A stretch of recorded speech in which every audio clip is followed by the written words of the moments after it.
Buon pomeriggio a tutti amici appassionati di eccellenza, benvenuti qui dal campo Matranga di Castellammare del Golfo, dove andrà in scena l'anticipo della 10ª giornata del campionato di eccellenza Girone A Sicilia tra Castellammare Calcio e Parmonval. Un saluto qui da Gabriele Rispetta.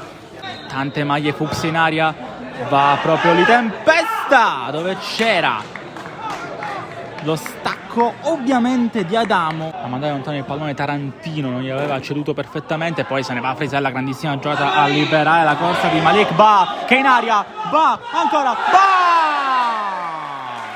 Malik Ba!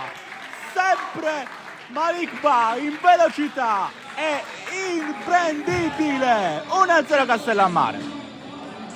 Musso, accanto a lui c'è anche Tempesta, giovanissimi ma con voglia di fare. Ancora Di Matteo, ha provato il sinistro, è uscito anche di un bel po'. Frisella, di prima, lo scambio con Tempesta, ancora Frisella, può andare a sinistra, Frisella, tagliatissimo per Ba! Malik Ba! Ancora lui, ancora Frisella a dargli un pallone perfetto che Ba deve solo mettere dentro. 2-0, doppietta per Malik Ba.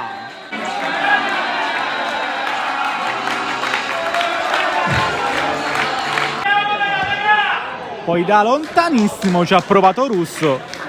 Tamaio, prima che nel frattempo arriva di nuovo al centro, Parmola che sta insistendo, sinistra al volo di Paola, grande parata.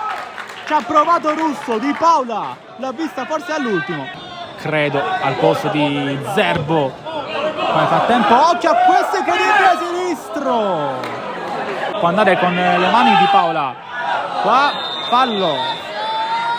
fallo commesso da Tamaio, che era già ammonito.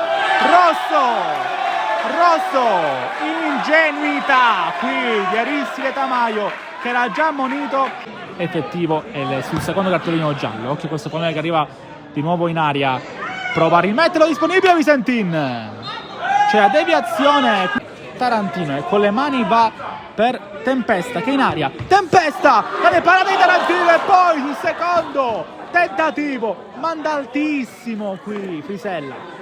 Torres, che in questo momento è davvero un carro armato sulle fasce. Perez ha provato lo stacco, punta ad andare in aria, Bonello invece va in porta di Paola a dare il rigore, ma c'è sempre Alub che mette questo cross al centro sempre per la testa di Visentin, e poi Di Paola la stoppa e aspetta la pressione della Parmonval, che non arriva in tempo perché il Castellammare torna alla vittoria dopo il momento più difficile della stagione. Ruggisce la formazione di Mister Mione con la doppietta della sua Freccia nella metà campo avversaria. È sempre un fattore Malik Ba, l'uomo che ha deciso questa gara.